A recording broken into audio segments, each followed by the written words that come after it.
আগামীকাল আপনারা প্রত্যেকেই জানেন শিয়ালদার বুকে আমাদের প্রত্যেকের প্রিয় জনাব জনাব আমাদের নওশাদ সিদ্দিকী ভাইজান তিনি একটা সমাবেশের ডাক দিয়েছেন।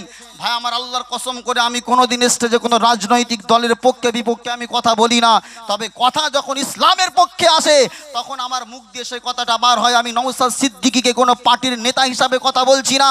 আজকে সে আমাদের যে দাবি, সেই দাবির পক্ষ নিয়ে যখন ডাক দিয়েছে, আমার আপনার সেই ডাকে ছাড়া দেওয়ার দরকার আছে না নাই? জোরে বলুন। 26শে এপ্রিল আবার কলকাতার একটা মহাসমাবেশ, যেটা মুসলিম পার্সোনাল ল বোর্ড থেকে ডাকা হয়েছে, সেখানেও আমরা হাজির হব। আগামীকাল শিয়ালদার জমিনে যে ডাকটা আমাদের নওশাদ সিদ্দিকী ভাই দিয়েছেন, সেই ডাকেও আমরা প্রত্যেকে চেষ্টা করব হাজির হওয়া। সকলে বলুন ইনশাআল্লাহ। একটু জোরে বলুন না ইনশাআল্লাহ। ভাই আমার, এই সমাবেশে এই যে মুসলমানদের অকাপ সম্পত্তি যেটা আমাদের কাছ থেকে ছিনিয়ে নেওয়া হচ্ছে, ভাই আমার একটু চিন্তা করুন, একটুখানি চিন্তা করুন। আপনার একটা গাড়ি আছে, যে গাড়িটার দাম 50 লাখ, আছে না নেই? এরকম গাড়ি আছে তো? আপনার নামে রেজিস্ট্রেশন হয়েছে, আপনার নামে সব কিছু, আপনি হচ্ছে গাড়ির ওনার, কিন্তু এমন তো অবস্থায় একজন লোক এসে বলছে গাড়িটা আমি নিয়ে যাব, নিয়ে যেতে দেবেন আপনি? কথা বলছেন না কেন? কেন আপনি পয়সা দিয়ে কিনেছেন ওই গাড়ির মালিক যখন, আপনি কোনোদিন আপনার এই গাড়ি আপনি হাতছাড়া করবেন না। তো এই সম্পত্তি, আল্লাহর কসম, অকাপ সম্পত্তি মানেই ওটা শুধুমাত্র কাদের? জোরে বলুন, জোরে বলুন। এই সম্পত্তি হয়তো আপনার বাপের, হয়তো আপনার পৈতৃক সম্পত্তি নয়, কিন্তু ঈমানি সূত্রে আপনি যদি মুসলমান হন, এই সম্পত্তি আপনার, এই সম্পত্তি আমার, এটারও হিফাজত করবার দরকার আছে না নাই? জোরে বলুন।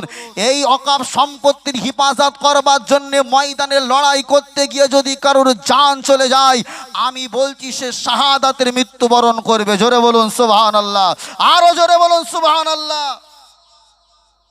চিন্তা করবেন না, লড়াইয়ের ময়দানে ঝাঁপিয়ে পড়তে হবে।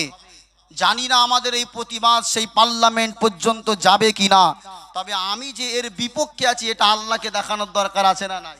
জোরে বলুন। একটুখানি একটা জাস্ট কথা বললে বুঝবেন। ইব্রাহিম নবীকে যখন অগ্নিকুণ্ডে নমরুদ ফেলেছিল, তখন ইব্রাহিম নবীর ওই অগ্নিকুণ্ড বিশাল আগুনকে নিভাবার জন্যে আল্লাহর সৃষ্টি ব্যাঙ পেশাব করে দিয়েছিল। আচ্ছা বলুন, ব্যাঙের পেশাবে কি নমরুদের আগুন নিভবে? জোরে বলুন। ব্যাঙও জানতো, কিন্তু ব্যাঙ পেশাব করার কারণে আমার আল্লাহ এত খুশি হয়েছিল, ব্যাঙ মারা আজও হাদিস শরীফে নিষেধ আছে। জোরে বলুন সুবহানাল্লাহ। কেন আমার আল্লাহ খুশি হয়েছিল? আল্লাহ জানে যে ব্যাঙের পেশাবে নমরুদের আগুন নিভবে না, কিন্তু ও যে নমরুদের বিরোধী এটার প্রমাণ করেছিল। আর ওই যেটাকে আমরা ফেউটি বলি, ফেউটি চেনেন তো, যেটাকে এক ঢিলে আমরা মেরে দিতে চাই, ও নমরুদের আগুনে ফু দিয়ে আরো প্রজ্বলিত করবার চেষ্টা করেছিল। তাই ফেউটি মেরে ফেললে সওয়াব আছে। ওর ফুঁতে আগুন যে খুব বেড়েছিল তা না, তবে ও যে নমরুদের পক্ষে সেটা বোঝাবার কারণে আমার আপনার আন্দোলন যদি দিল্লি পর্যন্ত নাও যায়, আমি আপনি যে এই বিলের বিরুদ্ধে আছি, বিপক্ষে আছি, এটা দেখবার জন্য যদি ময়দানে নামি, এর যাজা আমার আল্লাহ দেবেন। জোরে বলুন সুবহানাল্লাহ। আজ আর পারবে না। ভাই আমার, মনে রাখতে হবে, ইসলাম ধর্মের উপরে কেউ যদি আঘাত হানতে চায়, আমাদের উচিত হবে তাদেরকে প্রতিঘাত করা। আর এই যুদ্ধে নামবার সময় এই প্রতিঘাত করতে গিয়ে, প্রতিবাদ জানাতে গিয়ে, আল্লাহর কসম করে বলছে, আপনি যদি হাতে একটা খাজুরের ডাল নিয়েও যুদ্ধের ময়দানে হাজির হন, যেমন হযরত আলী হুজুরের শরীরে আমার আল্লাহ তাকাত দিয়ে লুহার দুর্গটা উঁচু করবার ক্ষমতা দিয়েছিল, মুসলমান ইমানি পাওয়ার আল্লাহর উপরে তাওয়াক্কুল ভরসা রেখে যদি ময়দানে নেমে যায়, তার হাতের খাজুরের ডালটা আল্লাহ পাক তরোয়ার হিসাবে আল্লাহ কবুল করে নেবে। জোরে বলুন সুবহানাল্লাহ। কিন্তু আমাকে আপনাকে তো সেই ময়দান পর্যন্ত যাওয়া লাগবে, ঠিক না বেঠিক? ঘরের ভিতরে চুপ করে বসে থেকে ইসলামের বিজয় আসেনি।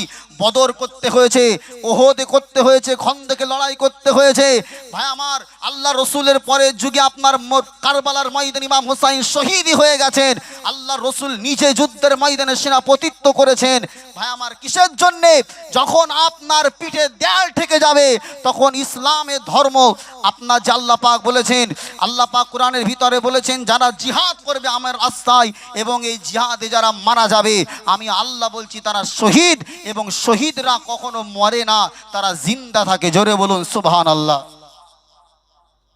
ভাই আমার, আল্লাহর মনোনীত ধর্ম ইসলাম, সেই ইসলাম ধর্মের উপরে বিগত দিনে আমরা দেখেছি কি রকম কত রকম চালাকি, কত রকম ষড়যন্ত্র আমাদের বাস্তব বর্তমান যিনি সরকার রয়েছেন একের পর এক একের পর এক একের পর এক এক চোখ বিচার করছে, এক চোখ বিচার, এক চোখ দিয়ে দেখে যারা, তারা কি জোরে বলুন, যারা এক চোখ বিচার করে তাদেরকে আপনারা কি বলেন? কথা বলছেন না কেন? এক চোখ অন্ধ হবে দাজ্জালের। আমি তো মনে করি এটা দাজ্জালের একটা প্রতিচ্ছবি, একটা দাজ্জালের ফিতনা, ঠিক না বেঠিক? জোরে বলুন। কথা বলছেন না কেন? শুধু একটা জাতিকে বারংবার কেন আঘাত করা হয়? মুসলমান জাতির উপরে কেন বারংবার আঘাত আনা হয়? ভাই আমার মনে রাখতে হবে, আজকে আপনারা সমস্ত মুসলমান আপনারা খবর রাখেন যে আজকে মুসলমানদের উপরে, মুসলমানদের ওয়াকফ সম্পত্তির উপরে কি রকম বিল পাস করে আমাদেরকে আপনার কোণঠাসা করবার চেষ্টা করা হয়েছে। আপনারা বিল সম্পর্কে জানেন না হয়তো, অনেকে সোশ্যাল মিডিয়া দেখেন না, খবর রাখেন না। আপনি ঘুমিয়ে আছেন, আপনি মনে করছেন আরে যা হয় হবে। না ভাই, ইসলাম কারোর বাপের নয়, ইসলাম হলো আমার, ইসলাম আপনার, ইসলাম আমাদের সবার। তাই আল্লাহর পক্ষ থেকে যে ধর্ম আমি আপনি পেয়েছি, সেই ধর্ম রক্ষার্থে আমাকে আপনাকে আজও যদি কলিজা থেকে রক্ত দিয়ে ইসলামকে জিন্দা রাখতে হয়, আমার আপনার রাজপথে নেবে ইসলামের পক্ষে লড়াই করবার দরকার আছে না নাই? জোরে বলুন মুসলমান। কিন্তু আমি আপনি আজকে হাতে চুড়ি পরে বসে থাকলে চলবে না। আল্লাহর কসম করে বলছি, ময়দানে মাহশারের জন্য আপনাকে জবাব দিতে হবে। এই যে মুসলমানদের ওয়াকফ সম্পত্তি কার? জোরে বলে না কার? আমার বাপ দাদার, আপনার বাপ দাদার রেখে যাওয়া মুসলমানদের জন্য। ওয়াকফ মানে হলো যেটা আল্লাহর রাস্তায় কোনো স্বার্থ, আল্লাহর রাস্তায় নিঃস্বার্থে কোনো উদ্দেশ্যকে হাসিল করে যেটা আল্লাহর রাস্তায় খয়রাত করা হয়, সেটাকে আরবিতে বলা হয় ওয়াকফ। কি বলা হয় জোরে বলুন? ওয়াকফ, অর্থাৎ যেটা আল্লাহর রাস্তায় দান করা হয়েছে। আর যিনি দান করেছে তাকে বলা হয় ওয়াকিফ, অর্থাৎ দানি। ভাই আমার, এই ওয়াকিফের ভিতরে সবচাইতে জানার নাম আমাদের কাছে মশহুর, যিনি হচ্ছেন হাজি মহসিন রহমাতুল্লাহ আলাইহি, ঠিক না বেটি? জোরে বলুন। তিনি মুসলমানদের উন্নতির চিন্তায় তিনি দান করেছিলেন, এই জন্যে নয়, তার একটা উদ্দেশ্য ছিল যে আমার এই সম্পত্তিগুলো আমি যদি আল্লাহর রাস্তায় দিয়ে যাই, তাহলে আমার এই সম্পত্তি থেকে যে সমস্ত গরিব বাচ্চাদের পড়াশুনো হবে না, যাদের বস্ত্র হবে না, আমার এই সম্পত্তি থেকে তারা সারা জীবন উপকৃত হবে। রাসূলুল্লাহ হাদিসের ভিতরে যেটা উৎসাহিত করেছেন, ইজা মাতাল ইনসানু ইনকাতা আনহু আমালুহু ইল্লা মিন সালাসা। রাসূল বলেছেন মানুষ মারা যাওয়ার পরে সব আমল আল্লাহ পাক কর্তন করে দেয়, ইল্লা, আল্লাহ পাক এখানে ইস্তেসনা করেছেন মিন সালাসা, তিনটা আমল জারি থাকে। প্রথম নাম্বার মিন সাদাকাতিন জারিয়া, অর্থাৎ আল্লাহর রাস্তায় যে দানটা করা হয় সেই সাদকায়ে জারিয়া দানটা আল্লাহ কিয়ামত পর্যন্ত জারি রাখেন। জোরে বলুন সুবহানাল্লাহ। ভাই আমার, সেই মুসলমানদের ওয়াকফ সম্পত্তিকে হাতিয়ে নেওয়া ধান্দায় আজকে পার্লামেন্টে বসে যে বিল আমাদের বিরুদ্ধে পাশ করেছে নরেন্দ্র মোদী স্যার, মনে রাখতে হবে এটা গণতন্ত্র রাষ্ট্র, প্রত্যেকটা মানুষের সমানভাবে বাক শক্তির অধিকার আছে। সরকার যদি ভুল করে, সরকারের বিরুদ্ধে একটা সাধারণ নাগরিক হিসাবে গর্জে ওঠার ক্ষমতা এই দেশ আমাকে আপনাকে দিয়েছে। তাই আজকে মনে রাখতে হবে, আমার আপনার চুপ করে বসে থাকলে চলবে না। আল্লাহর কসম করে বলছি, এটা আমার আপনার ইমানি দায়িত্ব, ইমানি কর্তব্য। এই কর্তব্য পালন করবার জন্য মাসের পর মাস যদি আমাকে আপনাকে রাজপথে বসে থাকতে হয়, রাস্তা অবরোধ করতে হয়, তারপরেও জান মাল দিয়ে আল্লাহর দিন, আল্লাহর সম্পত্তি, এটাকে আমাকে আপনাকে হিফাজত করবার দরকার আছে না নাই? জোরে বলুন। এখন আর দেখলে চলবে না কে ফুরফুরা, কে তবলিগ, কে বেরেলি, কে আহলে হাদিস, কে আহলে কোরআন। আমরা প্রত্যেকে লা ইলাহা ইল্লাল্লাহ বলে যারা মেনেছে, আমরা প্রত্যেকেই মুসলমান, ঠিক না বেঠিক? যখন বিল পাস করেছে তখন বিলের ভিতরে এটা লেখা হয়নি শুধু এই বিলটা শুধু ওই মুসলমানদের যারা ফুরফুরা, কসম খোদার ওরা ফুরফুরা বোঝে না। এই বিলটা শুধু তাদের জন্য যারা শিয়া, ওরা শিয়া বোঝে না। এই বিলটা শুধু তাদের যারা হচ্ছে বেরেলি, না ওরা বেরেলি মানে বোঝে না, ওরা জানে মুসলমান যারা আল্লাহ মানে, নবী মানে, তারাই হলো মুসলমান। তাই ওদেরকে কোণঠাসা করবার জন্য যে বিল পাস করেছে, আমাদের মুসলমানদেরকে একত্রিত হয়ে ওই বিলের বিরোধিতা করবার দরকার আছে না নাই? মুসলমান আপনারা বলুন, এটা ইমানি দায়িত্ব।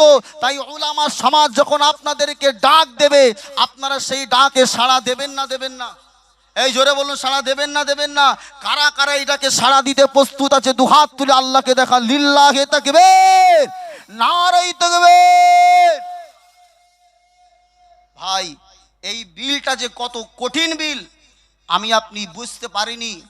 আল্লাহর কসম করে বলছি, অকাব সম্পত্তি এটা আল্লাহর রাস্তায় দান করা হয়েছে। আল্লাহ পাক কোরআনের ভিতরে বলেছেন, আল্লাযীনা ইনফিকুনা আমওয়ালাহুম বিল-লাইলি ওয়ান-নাহারি, যারা আমি আল্লাহ আমার রাস্তাতে দিনে রাতে প্রকাশ্যে গোপনে যারা দান করে আমি আল্লাহ, ফালাহুম আজরুহুম ইনদা রাব্বিহিম, আল্লাহ পাক বলেছেন তাদের জন্য আমার কাছে জাযা আছে, বাদলা আছে। সেই জাযা এবং বাদলা হলো আল্লাহর দয়ার জান্নাত। একবার জোরে বলুন সুবহানাল্লাহ, আরো জোরে বলবেন না সুবহানাল্লাহ। তো ভাই আমার, আমরা বিগত কয়েকদিন আগেই আমরা দেখেছি ব্রিগেডের ময়দানে একটা বিশাল সমাবেশ হয়েছে, ঠিক না বেঠিক? জোরে বলুন। সেই সমাবেশ কে ডেকেছে আমার দেখবার দরকার নেই।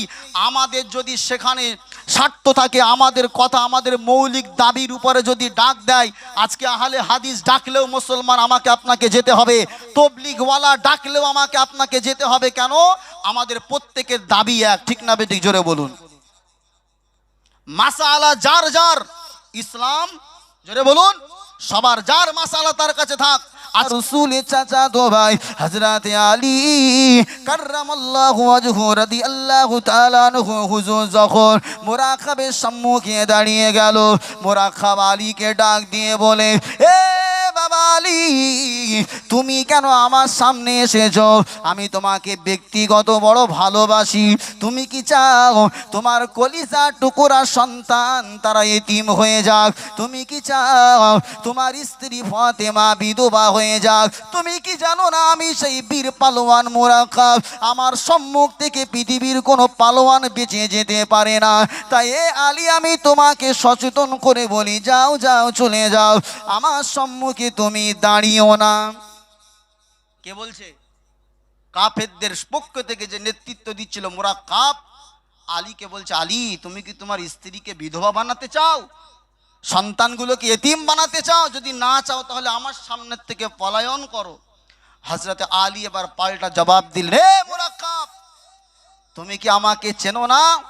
আল্লাহ পাক আমাকে তামাম পৃথিবীর কাফের মুশরিকদের উপরে আল্লাহ আমাকে আসাদুল্লাহ, আল্লাহ আমাকে আল্লাহর বাগ করে পাঠিয়েছে। জোরে বলুন সুবহানাল্লাহ। আমি আলী আল্লাহর বাগ, আমি কারোর সম্মুখ থেকে পালানো ব্যক্তি নয়। মুরাক্কাব বলছে, আলী তুমি যখন কথা শুনছো না তাহলে তোমার সাথে আমার লড়াই হবে, তুমি আমাকে আঘাত করো। হযরত আলী বলছেন, আমি প্রথমে আঘাত করব? জোরে বলুন। আমি আঘাত করব না, তুমি আমাকে আঘাত করো, আমি প্রথমে আঘাত করব না। মুরাক্কাব এবার হযরত আলী হুজুরের উপরে আক্রমণ করা শুরু করলো। কিতাবের ভিতরে লেখা আছে, সমস্ত রকম রণকৌশল দিয়ে হযরত আলী হুজুর মুরাক্কাবের সমস্ত আঘাতগুলোকে তিনি ঢাল দিয়ে কি করলেন? সেভ করলেন। করবার পরে হযরত আলী বলছেন, অনেকক্ষণ সহ্য করেছি, এবার মুরাক্কাব আমার আঘাত সহ্য করবার জন্য প্রস্তুত হয়ে যাও। হযরত আলী কিছুই করেননি। কিতাবের ভিতরে লেখা আছে সোনালী অক্ষরে, হযরত আলী হুজুর জুলফিকার আল্লাহ রসুলের দেওয়া তরবারি খানা নিয়ে মুরাক্কাবকে আল্লাহু আকবারের ধ্বনি দিয়ে এমন একটা আঘাত করেছিল, মুরাক্কাবের মাথা থেকে গোটা শরীর চিরে ফালাপাল হয়ে আল্লাহ রসুলের দেওয়া জুলফিকার তরবারি জমিনে গেড়ে গিয়েছিল। জোরে বলুন সুবহানাল্লাহ। এক আঘাতে কাফেরের বাচ্চাকে জাহান্নামী বানিয়েছিলেন কে? হযরত আলী হুজুর। আল্লাহ পাক ওনাকে আসাদ অর্থাৎ বাঁক করে পাঠিয়েছিলেন। আমি বলতে চেয়েছিলাম, ইসলাম কাউকে প্রথমে আঘাত যদি কেউ করে তাহলে ইসলাম তাকে ছেড়ে দেয় না। পরের দিন সকালবেলা আল্লাহ রসুল বলছেন, বাবা আলী, শুনলাম খাইবারের যুদ্ধে তুমি যুদ্ধ করতে করতে নাকি তোমার ঢাল ভেঙে গিয়েছিল, তুমি নাকি খাইবারের সেই লোহার দরওয়াজাটা তুমি নাকি বাম হাত দিয়ে তুমি ঢাল হিসাবে ব্যবহার করেছিলে। ইয়া রাসূলুল্লাহ, জি আমি করেছিলাম। আল্লাহ নবী বলছে, কই একটু দেখাও তো, এত ভারী দরওয়াজা তুমি কিভাবে উঁচু করলে?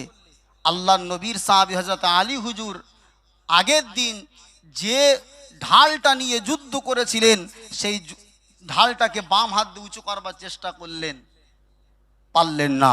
ডান হাত লাগালেন, উঁচু করতে পারলেন না।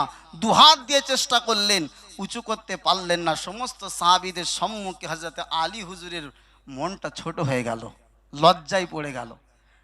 আল্লাহ রসুল বলছে, না বাবা আলী, লজ্জিত হয়েও না, আজকে তোমার ক্ষমতা নাই এই ঢালটাকে উঁচু করার। গতকাল তুমি যখন কাফেরদের বিরুদ্ধে যুদ্ধ করেছিলে, আল্লাহ পাক তোমার শরীরে আসমানি আল্লাহ শক্তি দিয়ে তোমার ভিতরে এমন তাকাত আল্লাহ দিয়েছিল, তুমি এক হাত দিয়ে লোহার দরওয়াজাটা তুলতে সক্ষম হয়েছিলে।